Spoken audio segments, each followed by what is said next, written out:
Hello, Insiders! It's filming day. We are taking you behind the scenes, filming my Instagram TV series, Open with the Insider.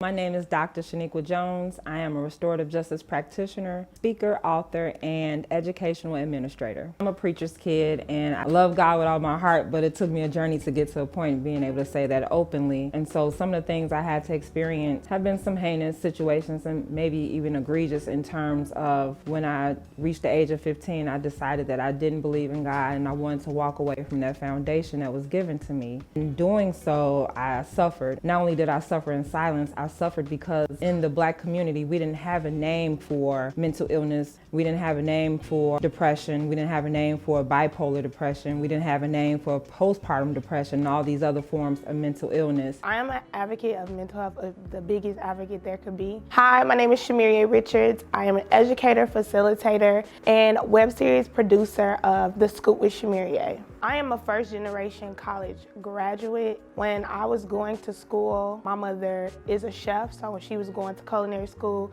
the stuff that I was going through going to undergrad, she did not completely understand. My family in general didn't understand. I did extremely well in high school. I graduated top 5 of my graduating class. When I moved away from my family, I started to feel the anxiety of school and trying to balance and find my own balance in life. In the Black community, we don't talk about mental health a lot, especially then. This was nearly 10 years ago at this time, so it wasn't as much of a conversation as it is now. Saeed Joyce, licensed clinical social worker. Social services and stuff was all I knew. Social work was all I knew. I grew up in and out of the system, detention centers, group homes, and things like that. So when I went to college, I looked at the career list of like things I could do, but nothing really resonated with me. Then I seen social worker. That's what got me into the social service field. Once you hit that low space, it's that internal check-in that comes. First name Chelsea, last name Sincere, that's Sincere and Ray. Chelsea Sincere from Chicago, Southside. 2020 was, I would say, a really interesting year of when you look at the first half to the second half of the year. Just looking at January to December of that year, I hit a lot of just interesting spaces, and I feel like that just gave me a speak within myself to just take some real self-care, some real mental health care.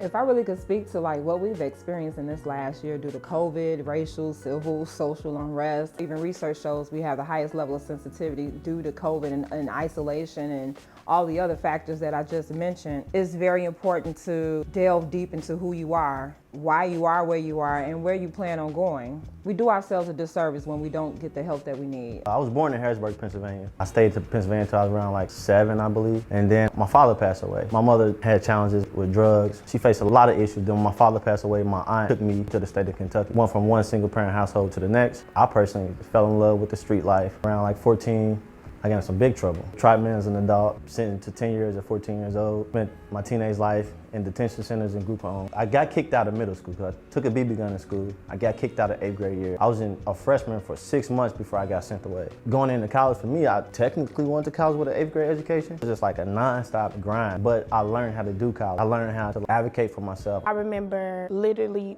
sleeping for 2 weeks, failing all of my classes, being on academic probation. When I got that letter sent home, yeah, your scholarships are about to be pulled, it really made me understand a little bit, but it still wasn't something where I was like, oh, I'm dealing with a mental health crisis. It wasn't until I fainted walking to class because I wasn't eating, I was not sleeping, and I was in the hospital, and my family did not know. This particular time I was taking a sociology class, and then I learned about depression, I learned about anxiety, and I went to the student health center and I told them I need to speak to someone because I'm dealing with a lot. Since I was 20, I've had a therapist, so it's about 8 years now. If I didn't have my therapist, we'll have a problem. When you're at that lowest, as black as this floor, the only person that can pull you up is yourself. Suicidal thoughts was a real thing, but I'm still here. And that's the strength about it, is that when you can see where you are and be determined to get yourself out of it, that's the winner.